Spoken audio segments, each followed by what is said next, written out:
இன்னைக்கு நம்ம Avengers twilight comic சீரிஸை பத்தி தான் பார்க்க போறோம். நீங்க மார்வல் ஃபேனா இருந்தீங்கன்னா, அதுவும் அவெஞ்சர்ஸ் டீமோட தீவிர ரசிகரா இருந்தீங்கன்னா, இந்த காமிக் சீரிஸை மஸ்ட்னு சொல்லுவேன். ஒவ்வொரு மார்வல் ஃபேனும் இந்த சீரிஸை பார்த்தே ஆகணும். அவ்வளவு சூப்பரா ரைட்டிங் பண்ணிருக்காங்க. அப்படி இந்த காமிக்ல என்னதான் இருக்கு அப்படின்னு கேட்டீங்கன்னா, அப்படி என்னதான் இருக்கு அப்படின்றத ஸ்டோரிக்குள்ள போய் பார்த்துருவோம். அப்படி நம்ம சேனலுக்கு சப்ஸ்கிரைப் தட்டி விட்டுருங்க. வீடியோவை கிக் ஆஃப் பண்ணிடலாம். ஸ்டோரி எங்க இருந்து ஆரம்பிக்குதுன்னா, அவெஞ்சர்ஸ் எண்ட் கேம் முடிஞ்சதுக்கு அப்புறம் ஸ்டீவ் ராஜர் கேப்டன் அமெரிக்கா வயசான மாதிரி காட்டியிருப்பாங்க. வயசான ஸ்டீவையும் அவெஞ்சர்ஸையும் வச்சு மெயின் லீடா அந்த காமிக்ல ரைட் பண்ணிருக்காங்க. இந்த காமிக் சீரிஸ்க்கு எதற்கும் துணிந்தவன் அப்படின்ற இந்த டைட்டிலே இந்த சீரிஸ்க்கு பெர்ஃபெக்ட்டா இருக்கு. பிகாஸ் இந்த பேரை வச்சதுக்கான காரணம் கேப்டன் அமெரிக்கா ஸ்டீவ் ராஜர் இருக்காரு. அப்புறம் என்ன இந்த அவெஞ்சர்ஸ் டுலைட்னு கேட்டீங்கன்னா, டுலைட் அப்படின்னா நல்லது ஒரு பக்கம் இருக்கு, கெட்டது ஒரு பக்கம் இருக்கு. அது மாதிரி பகல் ஒரு பக்கம் இருக்கு, ராத்திரி ஒரு பக்கம் இருக்கு. பகலும் இல்லாம ராத்திரியும் இல்லாம இதுக்கிடையில மாலை பொழுதுன்னு ஒன்று இருக்கு. அது மாதிரி வித்தியாசமா யோசிச்சு அவெஞ்சர்ஸ் டுலைட்ன்ற பேரை வச்சிருக்காங்க. எனவே ரொம்ப பேசிட்டோம்னு நினைக்கிறேன். பாப்கார்ன்லாம் எடுத்து ரெடியா வச்சுக்கோங்க. ஸ்டோரி ஆரம்பிச்சிடலாம்.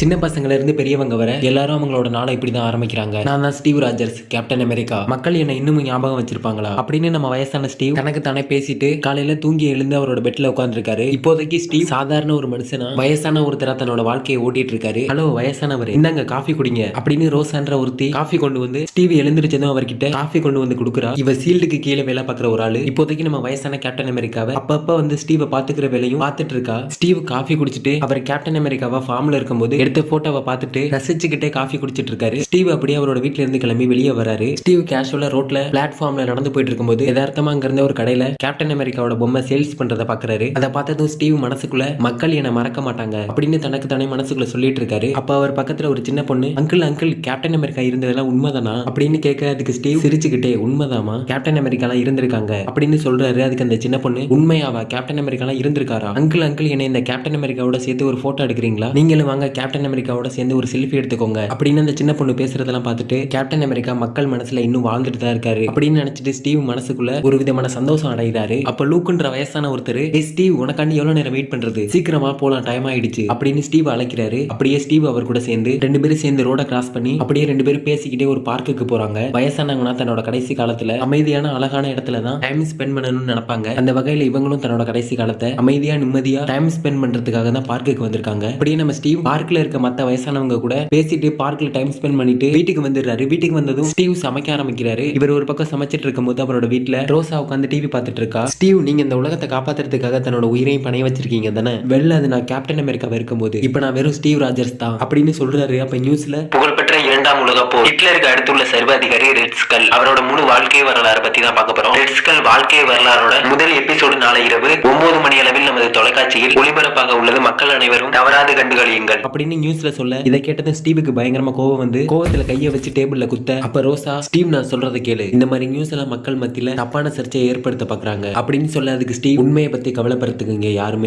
யாருமே இல்ல அப்படின்னு சொல்லிட்டு கோவத்தோட ஸ்டீவ் அவரோட ரூமுக்கு போறாரு. இந்த நாட்டுக்காக உயிரை கொடுத்து போராடுன கேப்டன் அமெரிக்கா, அவெஞ்சர்ஸ் இவங்களை பத்தி நியூஸ்ல போடாம போய் ரெட் ஸ்கல்ல பத்தி மக்கள் மத்தியில நியூஸை பரப்பிட்டு இருக்காங்களே அப்படின்ற ஒரு கோவம் ஸ்டீவுக்கு இருக்கதான் செய்து அப்படியே கோவத்தோட அவரோட பெட்ல உட்காந்து அவரோட பெட்டுக்கு பக்கத்துல ஒரு பாக்ஸ் இருக்கு. அந்த பாக்ஸுக்குள்ள இருந்து ஒரு போட்டோ ஒன்னு எடுத்து அதை பார்த்துட்டு இருக்காரு. அந்த போட்டோ வேற யாரோட போட்டோவும் இல்ல, நம்ம ஸ்டீவ் கேப்டன் அமெரிக்காவா இருக்கும்போது அவெஞ்சர்ஸ் கூட எடுத்த போட்டோ தான் அது. அதை பார்த்து தான் ஃபீல் பண்ணிட்டு இருக்காரு. போட்டோவை பார்த்துட்டே வருத்தத்தோட ஸ்டீவ், நம்மளை பத்தி கவலைப்படுறதுக்கு யாரும் இல்ல அயன்மேன் அப்படின்னு சொல்றாரு. அப்ப இன்னொரு பக்கம் ஹைட்ராவை சேர்ந்த சில பேர் சிட்டிக்குள்ள பாம்பு வைக்கிறதுக்கான வேலையை பார்த்துட்டு இருக்கும்போது எங்க அவெஞ்சர்ஸ் அவங்கள பிடிச்சு மக்கள் முன்னாடி போலீஸ் கிட்ட ஒப்படைக்கிறாங்க. அப்போ அங்க ஒரு பத்திரிகையாளர் அயன்மேன் கிட்ட, நீங்க எப்படி ஹைட்ராவோட சதி திட்டத்தை தடுத்து பாம்பு வெடிக்கிறத தடுத்தீங்க சொல்லுங்க அயன்மேன் அப்படின்னு கேக்குறாரு. இந்த இடத்துல அயன்மேனா இருக்கிறது டோனி ஸ்டார்க் இல்ல, டோனி ஸ்டார்க் எண்ட் கேம்ல இறந்துட்டாரு. இந்த இடத்துல அயன்மேனா இருக்கிறது வேற ஒரு யங் அவெஞ்சர். நியூஸ் ரிப்போர்ட்டர் கேட்டதுக்கு, வெள்ள அவெஞ்சர்ஸ் எல்லாரும் ஒன்னா டீமா ஒத்துமையா செயல்பட்டதுனாலதான் ஹைட்ராவை தடுக்க முடிஞ்சது. மக்களோட பாராட்டுகள் எல்லாமே அவெஞ்சர்ஸ் டீம்ல உள்ள எல்லாருக்கும் போய் சேரணும், அவங்க இல்லனா ஹைட்ராவை தடுத்திருக்க முடியாது அப்படின்னு சொல்றாரு. அப்படியே நியூஸ் ரிப்போர்ட்டர் கிட்ட, கேப்டன் அமெரிக்கா அயன்மேன் அமைதியா அடக்கமா இருக்காரு, ஆனா அவர்கிட்ட எக்கச்சக்கமான திறமைகள் இருக்கு, அவரோட திறமைகளை பார்த்தா எங்களுக்கே ஆச்சரியமா இருக்கும், அவர் இல்லனா ஹைட்ராவை சேர்ந்த கும்பலை இவ்வளவு ஈஸியா எங்களால பிடிச்சிருக்க முடியாது அப்படின்னு கேப்டன் அமெரிக்கா நியூஸ் ரிப்போர்ட்டர் கிட்ட அயன்மேனை பத்தி பெருமையா பேசிட்டு இருக்காரு. இவங்க பேசுறதெல்லாம் நியூஸ்ல அயன்மேனோட ஸ்டார்க் இண்டஸ்ட்ரி லேப்ல உள்ள ஒரு டிவில நியூஸ் ஓடிட்டு இருக்கு. அப்போ இது மாதிரி நியூஸ் சேனல்ல நம்ம ஸ்டீவ் ராஜர்ஸை வச்சு நியூஸ்ல லைவா பேட்டி எடுக்கிறதுக்காக தயாராகிட்டு இருக்காங்க. நம்ம ஸ்டீவும் கோர்ட்லாம் போட்டுக்கிட்டு லைவ் டெலிகாஸ்டுக்காக தயாராகிட்டு இருக்காரு. எல்லாரும் ரெடியானதும் நியூஸ் சேனல்ல லைவ் ஸ்டார்ட் பண்ண ஆரம்பிக்கிறாங்க. ஸ்டீவ் கிட்ட பேட்டி எடுக்க போற நியூஸ் ரிப்போர்ட்டர், நாங்க உங்களை பேட்டி எடுக்கிறதுக்கு நீங்க சம்மதிச்சது எங்களுக்கு ரொம்ப சந்தோஷமா இருக்கு, அது மட்டும் இல்லாம எங்களோட சேனல் சேனலுக்கு நீங்க வந்தது எங்களுக்கு ரொம்ப பெருமையா இருக்கு அப்படின்னு ரிப்போர்ட்டர் ஸ்டீவ் கிட்ட சொல்றாங்க. அப்ப news director okay ready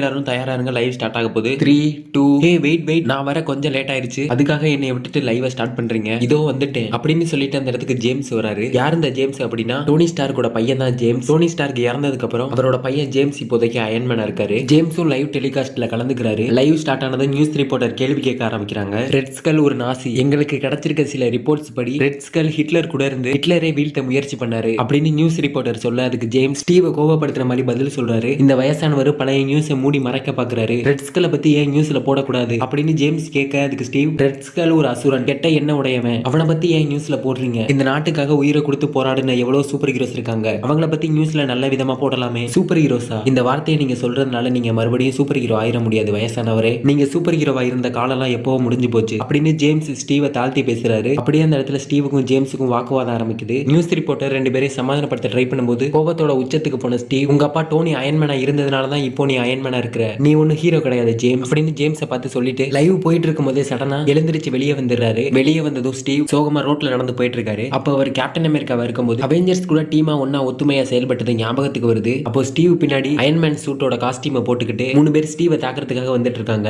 Steve கிட்ட வந்து அவர் தாக்க ஆரம்பிச்சதும் ஸ்டீவ் எப்படி அவங்களோட அட்டாக்கை தடுத்து 3 பேரையும் அடிச்சு நாக் டவுன் பண்ணிடுறாரு. அப்போ சடனா யாரோ ஸ்டீவ் பின்னாடி இருந்து அவரோட தலையில கட்டாயில அடிச்சிடுறாங்க. ஸ்டீவ் மயக்கம் போட்டுறாரு. ஸ்டீவை கட்டாயில அடிச்சவங்க அந்த அயன்மேன் சூட்டோட காஸ்டியூம் போட்டிருந்த 3 பேரையும் அடிச்சு ஓட விட்டுறாங்க. அப்படியே ஜேம்ஸை காட்டுறாங்க. ஜேம்ஸ் இப்போதைக்கு மக்களுக்கும் கவர்மெண்ட்டுக்கும் தெரியாம சீக்கிரட்டா ரன் பண்ணிக்கிட்டு இருக்க ஒரு லேப்ல இருக்க மாதிரி தெரியுது. அப்படியே அந்த லேபோட ரைட் சைடுல வெனம் ஒரு கண்ணாடிக்குள்ள லாக் பண்ணி இருக்கிறத உங்களால நோட் பண்ண முடியும். அப்படியே ஜேம்ஸ் அந்த லேபுக்குள்ள டாப் சீக்கிரட்டா இருக்கிற ஒரு இடத்துக்குள்ள போறாரு. அங்க ஒரு பெரிய கண்ணாடி பாக்ஸுக்குள்ள கெமிக்கல்ஸுக்கு நடுவுல ஒருத்தரோட தலை இருக்கிறத பாக்குறாரு. கண்ணாடி பாக்ஸுக்குள்ள இருக்கிற அந்த ஒருத்தரோட தலையோட ஏகப்பட்ட ஒயர்ஸ் எல்லாம் கனெக்ட் ஆகி அந்த ஒயர்ஸ் எல்லாம் அந்த கண்ணாடி பாக்ஸுக்கு வெளியே இருக்கிற அயன்மேன் சூட்டோட ஹெல்மெட்டோட வந்து கனெக்ட் ஆகுது. இது யாரோட தலைன்னு உங்களால கெஸ் பண்ண முடியுதா? அவெஞ்சர்ஸ் எண்ட் கேம்ல இறந்து போனார் இல்லையா நம்ம அயன்மேன் டோனி ஸ்டார்க், அவரோட தலை தான். டோனி ஸ்டார்க்கோட தலையை பார்த்து அவரோட பிள்ளை ஜேம்ஸ் அந்த தலையை பார்த்து அப்பா அப்படின்னு சொல்றாரு. அப்படியே நம்ம ஸ்டீவை காட்டுறாங்க. ஸ்டீவ் மயக்கமானதுக்கு அப்புறம் கண் முழிச்சு பார்க்கும்போது அவர் முன்னாடி லூக்ன்ற ஒருத்தர் உட்கார்ந்துட்டு வெல்கம் பேக் ஸ்டீவ், ஹே லூக் நீ இங்க என்ன பண்ற, இங்க என்ன நடக்குது? ஸ்டீவ் நான் சொல்றது கேளு, மக்களுக்கு நீ தேவை, மக்களுக்கு கேப்டன் அமெரிக்கா தேவை, மக்களை காப்பாத்த கேப்டன் அமெரிக்கா தேவை, மக்களை காப்பாத்தணுமா, என்னால ஒரு குழந்தைய கூட காப்பாத்த முடியாது. ஸ்டீவ் இங்க கொஞ்சம் பாருங்க. ஓ மை காட், இதுக்கு வாய்ப்பே இல்லையே, என்னால நம்பவே முடியல, இது எப்படி அப்படின்னு ஸ்டீவ் சாக்காகிற அளவுக்கு அங்க இருந்தது. ஸ்டீவ் ராஜர்ஸ் கேப்டன் அமெரிக்காவை மாத்தின நம்ம கேப்டன் அமெரிக்கா படத்துல பார்த்த ஸ்டீவ் ராஜர்ஸ் கேப்டன் அமெரிக்காவா டிரான்ஸ்ஃபர்மேஷன் ஆகும்போது ஒரு பாக்ஸுக்குள்ள இருப்பாரு. அந்த பாக்ஸ் இங்க இருக்கு. அதை பார்த்து தான் ஸ்டீவுக்கு ஒரு பயங்கரமான ஷாக். அப்ப லூக் அவர்கிட்ட சூப்பர் சோல்ஜர் சீரம் அவர் கையில கொடுத்து நீ ரெடியா ஸ்டீவ் அப்படின்னு கேக்குறாரு. ஸ்டீவுக்கு என்ன நடக்குதுன்னு புரியல. இங்க என்ன நடக்குது, இந்த சீரம் எப்படி உங்ககிட்ட அப்படின்னு ஸ்டீவ் குழப்பத்தோட கேக்குறாரு. அதுக்கு லூக் ஸ்டீவ் எனக்கு இதை பத்தி விளக்குறதுக்கு நான் நேரம் இல்ல,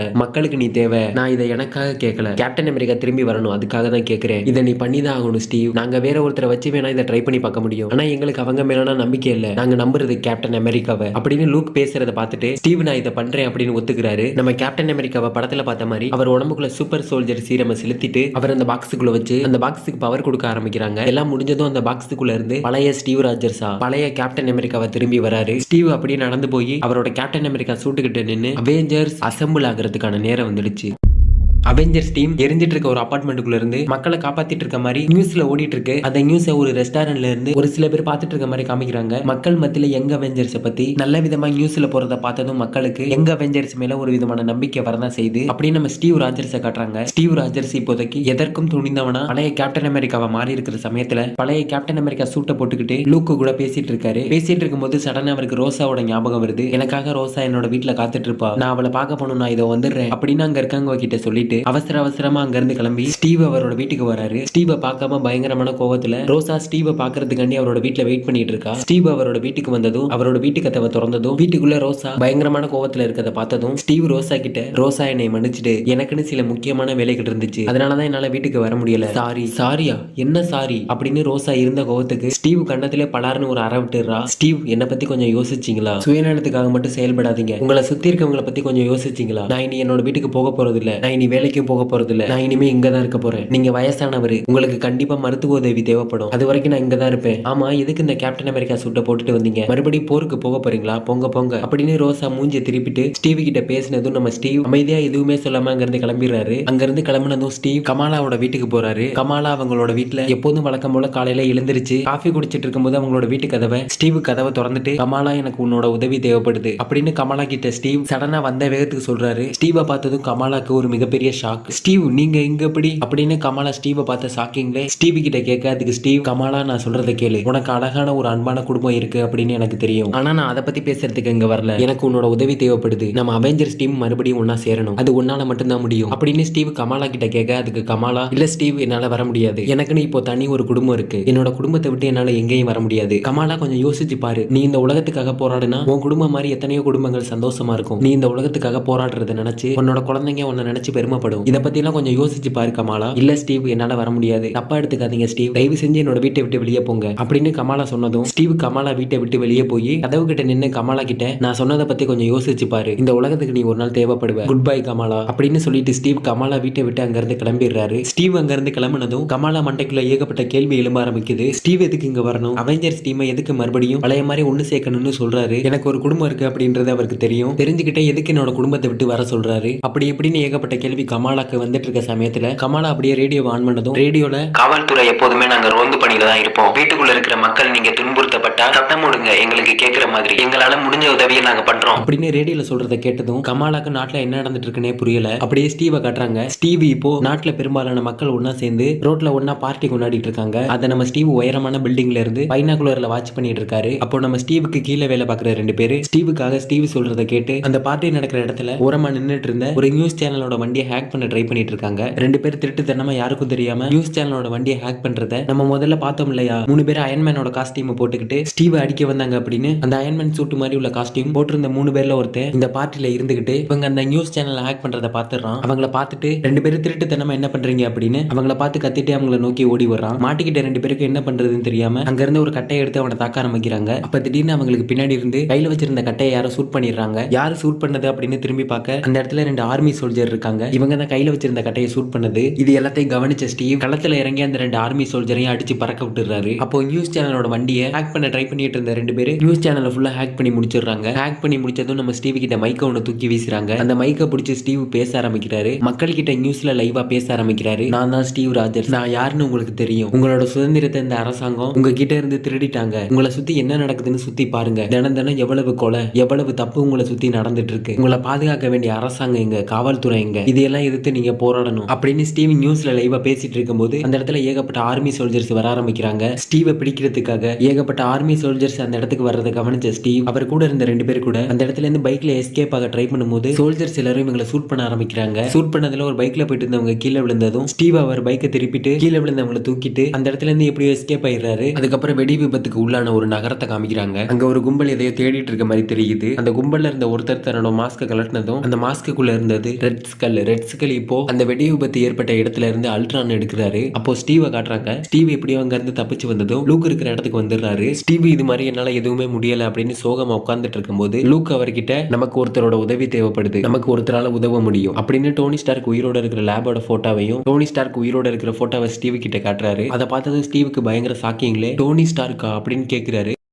கேப்டன் அமெரிக்காவை சூட் பண்ண ஆர்மி சோல்ஜர்ஸ் கேப்டன் அமெரிக்காவை சூட் பண்ணாம விட்டுட்டாங்க அப்படின்னு அந்த சோல்ஜர்ஸோட கமாண்டர் அவங்களை கண்டபடி திட்டிட்டு இருக்காரு. அதுக்கு அங்க இருந்த சோல்ஜர்ஸ்ல ஒருத்தி, கேப்டன் அமெரிக்கா நம்ம நாட்டுக்காக எவ்வளவோ நல்லது பண்ணிருக்காரு, சில சமயங்கள்ல அவரோட உயிரை பணைய வச்சு நம்ம நாட்டுக்காக போராடி இருக்காரு, அப்புறம் போய் சூட் பண்ண சொல்றீங்க? நாங்க கேப்டன் அமெரிக்காவை பிடிக்கணும் அப்படிங்கிறதுக்காக அவரை ஓட்டிட்டு போன வண்டியை தான் குறி வச்சு சூட் பண்ணமே தவிர அவரை ஒண்ணு நாங்க குறி வச்சு தாக்கல அப்படின்னு அந்த சோல்ஜர் சொன்னதும் அந்த சோல்ஜர் சொல்றதை கேட்டு அவங்க கமாண்டர் ஆபீசருக்கு பயங்கரமா கோவம் வந்துடுது. நீங்க எல்லாருமே ஜஸ்ட் சோல்ஜர்ஸ் தான், நான் தான் உங்களுக்கு கேப்டன், என்னோட ஆர்டர்ஸை கேட்டு ஃபாலோ பண்றதா உங்களோட வேலை. கேப்டன் அமெரிக்கா அரசாங்கத்தால தேடப்படுற ஒரு குற்றவாளி, கேப்டன் அமெரிக்காவை உயிரோடவோ புனமாவோ பிடிச்சே ஆகணும் அப்படின்னு சோல்ஜர்ஸ் எல்லாருக்கும் ஆர்டர் போடுறாரு. அப்படின்னு நம்ம ஸ்டீவை காட்டுறாங்க. டோனி ஸ்டார்க் உயிரோட தான் இருக்காரு அப்படின்னு தெரிஞ்சதுக்கு அப்புறம் ஸ்டீவுக்கு நைட்டு தூக்கமே வர மாட்டேங்குது. அவெஞ்சர்ஸ் டீம் கூட ஒன்னா எடுத்த போட்டோவை பார்த்து ஃபீல் பண்ணிட்டே இருக்காரு. அப்போ ஸ்டீவுக்கு ஒரு ஐடியா வருது. ஸ்டீவ் அரசாங்கத்துக்கு தெரியாம மறைஞ்சு லூக்கு கூட சேர்ந்து அண்டர் கிரவுண்ட்ல வாழ்ந்துட்டு இருக்காரு. லூக்கோட தலைமையில லூக்குக்கு கீழே அந்த அண்டர் கிரவுண்ட்ல ஏகப்பட்ட பேர் வேலை பார்த்துட்டு இருக்காங்க. அந்த அண்டர் கிரவுண்ட பாதுகாக்கிறது, நாட்டுல என்னென்ன நடக்குது அப்படின்றத அந்த அண்டர் கிரவுண்ட்ல இருந்து சிஸ்டம் மூலமா நாட்டுல என்ன நடக்குது அப்படின்றத கண்காணிக்கிறது, இது மாதிரி வேலைகளை பார்த்துட்டு இருக்காங்க. அப்போ நம்ம கேப்டன் அமெரிக்கா அந்த சிஸ்டம்ல வேலை பார்க்குற ஒரு பையனை எப்படியோ கன்வின்ஸ் பண்ணி டோனி ஸ்டார்க் எங்க இருக்காரு அப்படின்றத எப்படியோ கண்டுபிடிச்சிடுறாரு. கண்டுபிடிச்சது மட்டும் இல்லாம அந்த இடத்துக்கு ஒரு பிரைவேட் ஜெட் எடுத்துட்டு அந்த பையனை கூட கூட்டிட்டு போறாரு. அப்போ டோனி ஸ்டார்க்கு காட்டுறாங்க. டோனி ஸ்டார்க் கிட்ட அவரோட பையன் ஜேம்ஸ் புதுசா ஒரு அயன்மேன் சூட்டை கண்டுபிடிச்சிருக்கதா ஜேம்ஸ் டோனி ஸ்டார்க் கிட்ட சொல்லிட்டு இருக்காரு. அப்போ இந்த இடம் கடலுக்கு நடுவுல இருக்கிறத கேப்டன் அமெரிக்கா கண்டுபிடிச்சு ஜெட் வழியா அந்த இடத்துக்கு வந்துடுறாரு. அப்போ அந்த இடத்துல பயங்கரமா மழை பெஞ்சிட்டு இருக்கு. மழை பெய்யுற சத்தத்திலே அந்த இடத்துல ஜெட்டை லேண்ட் பண்ணிடுறாங்க. அப்போ கேப்டன் அமெரிக்கா அவர் கூட வந்த பையனை கேப்டனை அந்த லேபோட டோரை ஹேக் பண்ணி திறக்க சொல்லிட்டு டோரை திறந்ததும் நீ டோருக்கு வெளியே இரு, நீ உள்ள வர்றது உனக்கு ஆபத்து, ஏதாவது அசம்பாவிதமா நடந்தா எப்படியாதுங்கிறது தப்பிக்க ட்ரை பண்ணு, என்ன ஆனாலும் இந்த லேபுக்குள்ள மட்டும் வந்துடாத அப்படின்னு அந்த பையன் கிட்ட சொல்லிட்டு கேப்டன் அமெரிக்கா யாருக்கும் தெரியாம மறைவா அந்த லேபுக்குள்ள உள்ள நுழைய ஆரம்பிக்கிறாரு. அப்படியே ஒவ்வொரு இடமா யார் கண்ணிலையும் படாம மறைஞ்சு மறைஞ்சு போக ஆரம்பிக்கிறாரு. அப்போ யதார்த்தமா ஒரு லேபோட டோரை எட்டி பார்க்கறாரு. அதுக்குள்ள சில சயின்டிஸ்ட் எல்லாம் பயங்கரமான ஆராய்ச்சிகளை பண்ணிட்டு இருக்கதை நோட் பண்றாரு. அப்போ கேப்டன் அமெரிக்கா மறைவா இருக்கிற பக்கமா சயின்டிஸ்ட் ஒருத்தர் நடந்து வர்றாரு. அவர் வர்றதை நோட் பண்ண கேப்டன் மறைஞ்சிருந்து அவருக்கு பின்னாடி இருந்து அவரோட வாயை பொத்தி டோனி ஸ்டார்க் எந்த ரூம்ல இருக்காரு அப்படின்னு கேட்டு மிரட்டுறாரு. மிரட்டினது அந்த சயின்டிஸ்ட் டோனி ஸ்டார்க் ஒரு சீக்ரெட்டான லேப்ல இருக்காரு அப்படின்னு அந்த சயின்டிஸ்ட் சொன்னதும் கேப்டன் அந்த சயின்டிஸ்டோட ஐடியா எடுத்துட்டு ஐடியா வச்சு டோனி ஸ்டார்க் சீக்ரெட்டா இருக்கிற அந்த சீக்ரெட்டான லேபை ஓபன் பண்ணி உள்ள போறாரு. உள்ள போனது டோனி ஸ்டார்க்க பார்த்துட்டு கேப்டன் அமெரிக்காக்கு அவரோட கண்ணே அவரால் நம்ப முடியல. Oh my God, Tony Stark, இது நீங்க தானா? டோனி, நான் தான் உங்களோட பழைய ஃப்ரெண்டு வந்திருக்கேன், ஸ்டீவ் ராஜர்ஸ். நான் உங்களை இந்த இடத்துல இருந்து வெளியே கூட்டிட்டு போக போறேன் அப்படின்னு ஸ்டீவ் டோனி ஸ்டார்க் கிட்ட சொல்ல, அப்போ அந்த இடத்துக்கு ஜேம்ஸ் வந்துடுறாரு. ஜேம்ஸ் ஸ்டீவ் அந்த இடத்துல பார்த்ததும் ஸ்டீவை பார்த்து, யோ கிழவா, நீ எப்படியா இங்க வந்த, இங்க என்னையா பண்ணிட்டு இருக்க அப்படின்னு ஜேம்ஸ் ஸ்டீவை பார்த்து கத்த. அதுக்கு ஸ்டீவ் ஜேம்ஸ் கிட்ட, ஜேம்ஸ் நான் சொல்றது கேளு, நான் உன்னோட அப்பாவை இங்க இருந்து வெளியே கூட்டிட்டு போக போறேன் அப்படின்னு ஸ்டீவ் ஜேம்ஸ் கிட்ட பேசிட்டு இருக்கும்போது மேல செவத்துக்குள்ள உள்ள சீலிங்ல இருந்து ஒரு அம்பு வந்து ஜேம்ஸை குத்துது. ஜேம்ஸ் கீழே விழுந்துடுறாரு. அப்போ அந்த சீலிங்ல இருந்து ஜேம்ஸ் மேல அம்ப விட்ட ஒருத்தி கீழே குதிக்கிறா. ஸ்டீவ் அவளை பார்த்து நீ யாருன்னு கேக்குறாரு. அதுக்காக நானும் லூக்கோட அண்டர் கிரவுண்ட்ல வேலை பார்க்குற ஒரு ஆளு தான், நான் உங்களுக்கே தெரியாம உங்களை ஃபாலோ பண்ணி நீங்க வந்த ஜெட்ல தான் நானும் இந்த இடத்துக்கு வந்திருக்கேன் அப்படின்னு அவ சொன்னதும் அதுக்கு ஸ்டீவ், நீ எதுக்கு எங்களை ஃபாலோ பண்ணி இந்த இடத்துக்கு வந்த, நீ எதுக்கு எனக்கு உதவி பண்ற அப்படின்னு ஸ்டீவ் கேக்குறாரு. நம்ம பேசுறது கூட அப்புறமா பேசிக்கலாம், நம்ம இங்க வந்திருக்கதை எல்லாரும் நேரம் கண்டுபிடிச்சிருப்பாங்க, எல்லாரும் இந்த இடத்துக்கு வர்றதுக்குள்ள நம்ம இங்க இருந்து எப்படியாவது தப்பிக்கிற வழியை பார்ப்போம் அப்படின்னு சொல்லிட்டு ரெண்டு பேரும் டோனி ஸ்டார்க் அங்க இருந்து ஒரு சின்ன கண்ணாடி பாக்ஸுக்குள்ள எடுத்துட்டு ரெண்டு பேரும் அந்த இடத்துல இருந்து கிளம்ப ஆரம்பிக்கிறாங்க. கீழே விழுந்து கிடந்த ஜேம்ஸ் அயன்மேன் சூட்டோட ஹெல்மெட்டை போட்டுட்டு செக்யூரிட்டியை கான்டாக்ட் பண்ணி அந்த இடத்துக்கு செக்யூரிட்டியை கூப்பிட்டுறாரு. அந்த இடத்துக்கு ரெண்டு செக்யூரிட்டி கையில கன்னோட அந்த இடத்துக்கு வந்துடுறாங்க.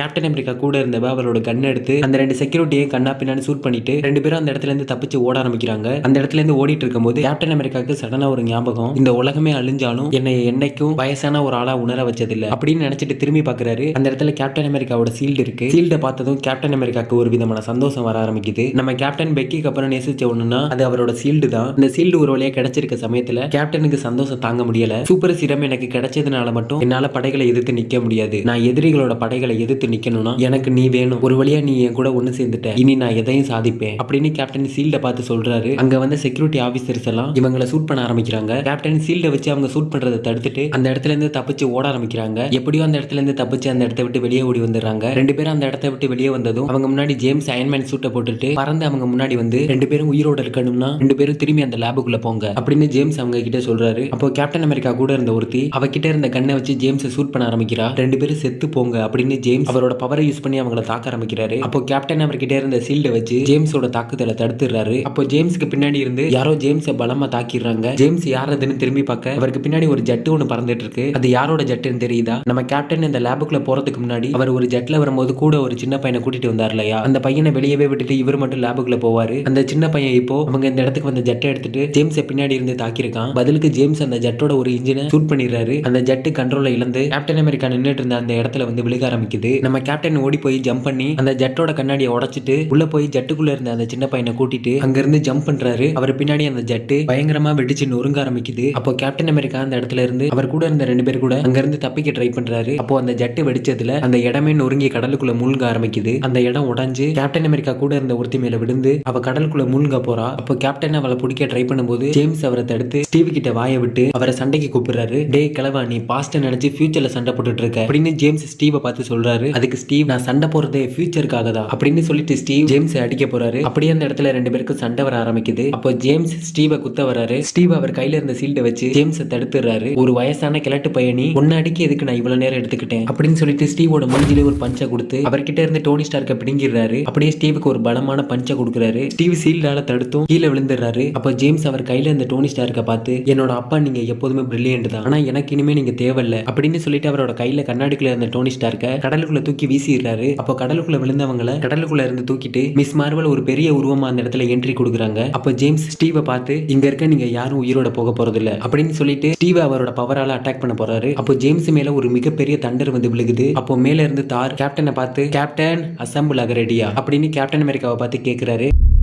தாரும் மிஸ் மார்வலும் அந்த இடத்துக்கு வந்திருக்க சமயத்துல மிஸ் மார்வல் அந்த இடம் உடஞ்சு கடலுக்குள்ள மூழ்கிட்டு இருந்தவங்களை காப்பாத்துறாங்க. தாரோட தண்டர் பவர் தாக்கப்பட்ட ஜேம்ஸ் அயன்மேனோட சூட்டுக்குள்ள இருக்கிறதுனால பெருசா அவருக்கு எந்த ஒரு அடிமை ஏற்படல. அப்போ ஜேம்ஸ் தாரா பார்த்து, மாயாஜால சக்தி இருக்கிற நீ ஒரு வேற்று கிரகவாசி, நீ வேற கிரகத்தை சேர்ந்த ஏலியன், உன்னை அழிக்காம விட மாட்டேன் அப்படின்னு ஜேம்ஸ் தாரா பார்த்து சொல்லிட்டு அவரோட பவரை யூஸ் பண்ணி தாரை தாக்க போறாரு. அப்போ கேப்டன் அமெரிக்கா ஜேம்ஸ் அடிச்சு நாக் டவுன் பண்ணிடுறாரு. அப்போ மேல இருந்து தார் ஒரு பங்கமான சூப்பர் ஹீரோ லேண்டிங்க கொடுக்குறாரு. கேப்டன், இந்த தார் உங்களுக்கு என்ன உதவி செய்யணும்? தார், என்னோட பழைய நண்பனே, உங்களை சந்திச்சதுல எனக்கு ரொம்ப சந்தோஷம். நம்ம முதல்ல இந்த இடத்தை சுத்தம் செய்யணும். கேப்டன், கேப்டன், நம்மளை நோக்கி ஒரு புது பிரச்சனை வந்துட்டு இருக்கு அப்படின்னு அந்த சின்ன பையன் சொல்லி முடிக்கல. அவங்க இருந்த இடத்தை நோக்கி 2 மிசைல் வந்துட்டு இருக்கு. அவங்க இருந்த இடத்துல அந்த மிசைல் வந்து தாக்கி அந்த இடமே வெடிக்க ஆரம்பிக்குது. கேப்டன் அந்த சின்ன பையனை கூட்டிட்டு எப்படியாவது அந்த இடத்துல இருந்து தப்பிக்க பாக்குறாரு. அவங்க இருந்த இடத்துல மிசைலை லான்ச் பண்ண 3 ஜெட் அவங்களை நோக்கி வர ஆரம்பிக்குது. அந்த ஜெட்டுக்குள்ள இருந்த பைலட், உங்களோட மிசைலை ரீலோட் பண்ணுங்க, அடுத்த தாக்குதலுக்கு தயாரா இருங்க அப்படின்னு மத்த 2 ஜெட்ல உள்ள பைலட்ஸுக்கு ஆர்டர் போடுறாரு. அப்போ அவர் ஆர்டர் போட்ட அந்த 2 ஜெட்டையும் மின்னல் தாக்கிடுது. அப்போ அந்த ஜெட்டுக்கு தார் வந்து அந்த பைலட் கிட்ட இந்த வெஹிக்கிளை விட்டு வெளியே வாங்க அப்படின்னு சொல்லி ஜெட்ல இருந்த பைலட்ஸை கூட்டிட்டு தரைக்கு வந்துடுறாரு. அப்போ நாக் டவுன் ஆன ஜேம்ஸ் எழுந்திருக்கிறாரு. ஜேம்ஸை பார்த்ததும் ஸ்டீவ், ஜேம்ஸ் இந்த ஃபைட் முடிஞ்சிருச்சு அப்படின்னு ஸ்டீவ் ஜேம்ஸ் கிட்ட சொல்ல, அதுக்கு ஜேம்ஸ் எதுவுமே சொல்லாம அந்த இடத்துல இருந்து பறந்து போயிடுறாரு. ஜேம்ஸ் பறந்து போறதை பார்த்த தார் அவரோட சுத்தியில ஜேம்ஸை நோக்கி வீச போறாரு. தார், வேண்டாம், இதை பண்ணாதீங்க, ஜேம்ஸ் பறந்து போகட்டும், மக்கள் இங்க ஆபத்துல இருக்காங்க, அவங்களுக்கு நம்மளோட உதவி தேவைப்படுது, ஜேம்ஸை விடுங்க, அவன் போகட்டும், மக்களுக்கு உடனடியாக மருத்துவ உதவி தேவை, இதை முதல்ல நம்ம செஞ்சு முடிப்போம் அப்படின்னு சொல்லிட்டாங்க. அடிபட்ட மக்கள் எல்லாரையும் ஒரு போட்ல ஏத்தி அந்த போட்டை தார் பறந்துட்டே இழுத்துட்டு எல்லாரையும் கரைக்கு கூட்டிட்டு வந்து கேப்டன் அமெரிக்கா இருந்த அந்த அண்டர் கிரவுண்டுக்கு கூட்டிட்டு போயிடுறாங்க. அடிபட்ட எல்லாரையும் ரெஸ்கியூ பண்ணி அண்டர் கிரவுண்டுக்கு கூட்டிட்டு போய் எல்லாருக்கும் ஃபர்ஸ்ட் எய்ட் கொடுக்குறாங்க. அப்போ அந்த இடத்துக்கு வந்து ரோசா கேப்டன் அமெரிக்காக்கு உதவியா அங்க இருக்கவங்களுக்கு ட்ரீட்மெண்ட் பண்றா. அப்போ நம்ம கேப்டன் அமெரிக்கா, தார், மிஸ் மார்வல், அந்த சின்ன பையன், அப்போ அந்த அண்டர் கிரவுண்ட்ல வேலை பார்க்குற ஒருத்தி, கேப்டன் அமெரிக்காவோட ஃப்ரெண்ட் லூக், இவங்க எல்லாரும் ஒன்னா சேர்ந்து அயன்மேனை வச்சு என்ன பண்றது அப்படின்னு பேசிட்டு இருக்காங்க. அப்போ அந்த சின்ன பையன் டோனி ஸ்டார்க்கை பார்த்து, நம்மளால இவருக்கு பழைய மாதிரி உயிர் கொடுக்க முடியும், ஆனா அதுக்கு ஏகப்பட்ட பவர் சோர்ஸ் ஜெனரேட்டர் எல்லாம் தேவைப்படும் அப்படின்னு அந்த சின்ன பையன் சொல்றதை கேட்டதும் தார், பவர் சோர்ஸா அப்படின்னு சொல்லிட்டு அவர் கையில இருந்த சுத்தியில வச்சு அந்த கண்ணாடி பாக்ஸ் மேல லைட்டா தட்டுறாரு. அன்கான்சியஸ்ல இருந்த டோனி ஸ்டார்க் ஒரு செகண்ட்ல அந்த சுத்தியலோட எனர்ஜி தாக்குனதும் அன்கான்சியஸ்ல இருந்து கான்சியஸ்க்கு வந்துடுறாரு. அப்போ டோனி ஸ்டார்க் நான் எங்க இருக்கேன்னு கேக்குறாரு. அவருக்கு பின்னாடி இருந்த கமாலா, டோனி நான் தான் கமாலா அப்படின்னு கமாலா சொல்ல, அதுக்கு டோனி, என்னோட பையன் ஜேம்ஸ் நினைச்சு நான் ரொம்ப வருத்தப்படுனேன், அவன் என் கண்ணு முன்னாடி என்னென்ன பண்ணா அப்படின்றத நான் எல்லாத்தையும் பார்த்துட்டு தான் இருந்தேன், அவன் இப்போ ஆர்மியை தனக்கு கீழே கொண்டு வர நினைக்கிறான் ரெட் ஸ்கல்லோட சேர்ந்து அப்படின்னு டோனி சொல்றாரு. அதுக்கு கமாலா, ஓகே, பட் ஆனா இதெல்லாம் பண்றதுக்கு ஜேம்ஸுக்கு தைரியம் எங்க இருந்து வந்துச்சு? ஸ்டார்க் இண்டஸ்ட்ரியே உங்களுக்கு கீழே தானே இருந்துச்சு, அது மட்டும் இல்லாம அவெஞ்சர்ஸ் டீமும் உங்களுக்கு கீழே தானே இருந்துச்சு, மக்களும் உங்களை நம்பினாங்க, அப்படி இருக்கும்போது ஜேம்ஸ் மட்டும் ஏன் இப்படி சர்வாதிகாரம் பண்ண துடிக்கிறான் அப்படின்னு மிஸ் மார்வல் டோனி ஸ்டார்க் கிட்ட கேட்க, என்னோட பையன் ஜேம்ஸ் ரெட் ஸ்கல் கூட சேர்ந்துட்டான் அப்படின்னு டோனி சொல்றாரு. அப்போ லூக், ரெட் ஸ்கல்லுக்கும் அவனோட ராணுவ படைக்கும் டோனி ஸ்டார்க்கோட டெக்னாலஜி தேவைப்படுது, அதனாலதான் அவங்க ஜேம்ஸ் கூட ஒண்ணு சேர்ந்திருக்காங்க, இது மக்களுக்கு ஆபத்து, மக்களை காப்பாத்த அவெஞ்சர்ஸ்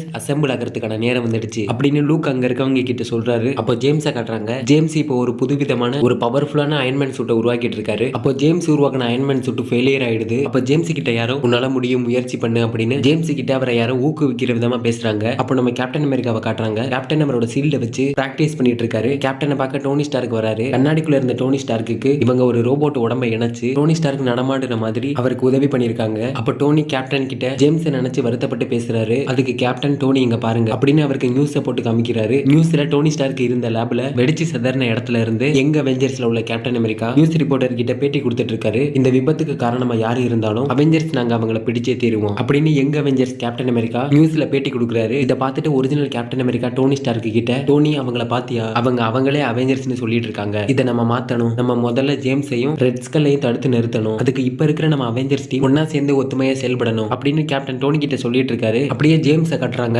ஜேம்ஸ் உருவாக்கின ஒரு பவர்ஃபுல்லான அயன்மேன் சூட்டை ஜேம்ஸ் கூட இருந்து அவருக்கு சப்போர்ட் பண்ணி பேசிட்டு இருந்தார் இல்லையா கூட ஒருத்தர், அவர் ஜேம்ஸ் உருவாக்கின அயன்மேன் சூட்டை போட்டுட்டு ஜேம்ஸ் கிட்ட, ஜேம்ஸ் உனக்கு ஒன்று தெரியுமா, இந்த மக்கள் இருக்காங்கல்ல, மக்கள் அவங்க எல்லாருமே ஆட்டு மந்த மாதிரி, அதுலயும் இந்த அவெஞ்சர்ஸ்னு சொல்லிட்டு ஒரு கூட்டம் சுத்திட்டு இருக்கு, அவங்க எல்லாரும் செம்மறி ஆடு மாதிரி, இவங்க எல்லாரையும் தான் நம்ம வேட்டையாட போறோம் அப்படின்னு சொல்லிட்டு அயன்மேனோட சூட்டை முழுசா அவரோட உடம்புல போட்டுட்டு அவரோட மாஸ்க கலட்டுறாரு. அந்த மாஸ்க்குள்ள இருந்தது ரெட் ஸ்கல். ரெட் ஸ்கல்லுக்கு ஜேம்ஸ் தயாரிச்ச ஒரு பவர்ஃபுல்லான அயன்மேன் சூட் அவருக்கு கிடைச்சிருக்க சமயத்துல அவரோட அயன்மேன் சூட்ல எவ்வளவு பவர்ஸ் அளவுக்கு அதிகமா லோடு பண்ண முடியுமோ அதை விட அதிகமா அவரோட பவர்ஸை சூட்ல ஏத்திட்டு இந்த மாதிரி ஒரு சூட் யாருக்கும் கிடைச்சிடக்கூடாது அப்படின்ற ஒரு எண்ணத்துல அங்க உள்ள சிஸ்டம் எல்லாத்தையும் அடிச்சு நொறுக்கிட்டு அந்த இடத்துல இருந்து கிளம்புறாரு. அப்போ நம்ம அவெஞ்சர்ஸ் டீம் ஜேம்ஸை தேடி ஸ்டார்க் இண்டஸ்ட்ரிக்கு வந்துட்டு இருக்காங்க. அப்போ ரெட் ஸ்கல்லோட ஆளுங்க பிரசிடென்டோட இடத்தை ஆக்கிரமிச்சு பிரசிடென்ட் அடிச்சு கட்டி போட்டுறாங்க. நாட்டுல அங்கங்க பல பிரச்சனை நடந்துட்டு இருக்கிறதுனால பிரசிடென்ட்டுக்கே அந்த அளவுக்கு பாதுகாப்பு இல்ல. அப்போ அந்த இடத்துக்குள்ள அயன்மேன் சூட் வந்து அங்க இருக்க எல்லாரையும் அடிச்சு போட்டுடுது. பிரசிடென்ட்டுக்கு அயன்மேன் சூட்ல வந்திருக்கிறது ஜார்விஸ்னு நினைச்சிட்டு அயன்மேன் சூட்டை பார்த்து ஜார்விஸ்னு கூப்பிடுறாரு. அதுக்கு அந்த அயன்மேன் சூட் அவரை பார்த்து, பிரசிடென்ட், நான் உங்ககிட்ட ஒரு முக்கியமான விஷயம் சொல்லணும் அப்படின்னு சொல்லிட்டு அயன்மேன் சூட்டோட மாஸ்க் கலடுது. அந்த மாஸ்க்குள்ள இருந்தது டோனி ஸ்டார்க். அவரோட 2 கண்ணுலையும் அயன்மேன் சூட்டோட மாஸ்க்ல இருந்து ஒயர் அவரோட 2 கண்ணுக்குள்ளேயும் போகுது. பிகாஸ் அயன்மேன் அவர் பாதி செத்துட்டாரு. ஜார்விஸ் தான் அயன்மேன் சூட் அவரோட உடம்போட இணைச்சு பாதி உயிர் கொடுத்திருக்கு. டோனி ஸ்டார்க் நினைக்கிறத அவர் உடம்போட இணைச்சிருக்கிற அவரோட சூட்டு செஞ்சு முடிக்கும். டோனி ஸ்டார்க்கால பேச முடியாது. அவர் பேச நினைக்கிறத அவரோட சூட்ல இருந்து ஜார்விஸ் பேசும். டோனி ஸ்டார்க் இந்த நிலைமையில பார்த்ததும் பிரசிடென்ட்க்கு ஒரு மிகப்பெரிய ஷாக். அப்போ மேல பறந்துட்டு இருந்த நம்ம அவெஞ்சர்ஸ் பிரசிடென்டோட இடத்துல அசம்பாவிதமா நடக்கிறத பார்த்துட்டு பிரசிடென்டோட இடத்தை நோக்கி வர ஆரம்பிக்கிறாங்க. ஸ்டார்க் இண்டஸ்ட்ரியில இருந்து ஒரு புது பவர்ஃபுல்லான அயன்மேன் சூட்டோட அங்க இருந்து கிளம்பின ரெட் ஸ்கல் பிரசிடென்டோட இடத்துக்கு வராரு. அங்க வந்ததும் அவரோட பவரை யூஸ் பண்ணி பிரசிடென்ட தாக்கிடுறாரு. அப்போ அங்க இருந்த அயன்மேனுக்கும் இங்க வந்த ரெட் ஸ்கல்லுக்கும் ஒரு பயங்கரமான சண்டை வர ஆரம்பிக்குது. அப்போ அயன்மேன் ரெட் ஸ்கல் அடிச்சு பதிலுக்கு ரெட் ஸ்கல்லும் அவரை அடிச்சு 2 பேரும் பறந்துட்டு அப்படியே வானத்துல சண்டை போட்டுட்டு பக்கத்துல இருந்த ஒரு பில்டிங்கை உடைச்சிட்டு 2 பேரும் உள்ள விழுகிறாங்க. அப்போ அயன்மேன் ரெட் ஸ்கல்ல பார்த்து, ஜேம்ஸ் என்னோட பையன், அவனை நீ என்ன பண்ண அப்படின்னு கேக்குறாரு. அப்படியே ஜேம்ஸை காட்டுறாங்க. ஜேம்ஸ் ஸ்டார்க் இண்டஸ்ட்ரியில ஒரு அயன்மேன் சூட்டை போட்டுட்டு நேரம் நெருங்கி வந்துடுச்சு என்னோட அப்பாக்காக அப்படின்னு சொல்லிட்டு ஜேம்ஸ் அவர் கூட 100கணக்கான அயன்மேன் சூட்டோட ஸ்டார்க் இண்டஸ்ட்ரியில இருந்து பறந்து வராரு. பிரசிடென்டோட இடத்தை சுத்தி ரெட் ஸ்கல்லோட ஆளுங்க எக்கச்சக்கமான பேர் இருக்காங்க. அப்போ திடீர்னு அவங்க மேல எல்லாம் இடி விழுகுது. அப்போ அந்த இடத்துக்கு வந்த தார் அவங்க கிட்ட, நீங்க எல்லாம் போர் வீரர்கள் இல்ல, நீங்க பண்றதை தயவு செஞ்சு நிறுத்துங்க அப்படின்னு அவங்க கிட்ட சொல்றாரு. அதுக்கு அவங்க எல்லாரும் சொல்றத காதலே வாங்காம பதிலுக்கு நம்ம அவெஞ்சர்ஸே தாக்க வராங்க. அந்த இடத்துக்கு வந்த நம்ம அவெஞ்சர்ஸ்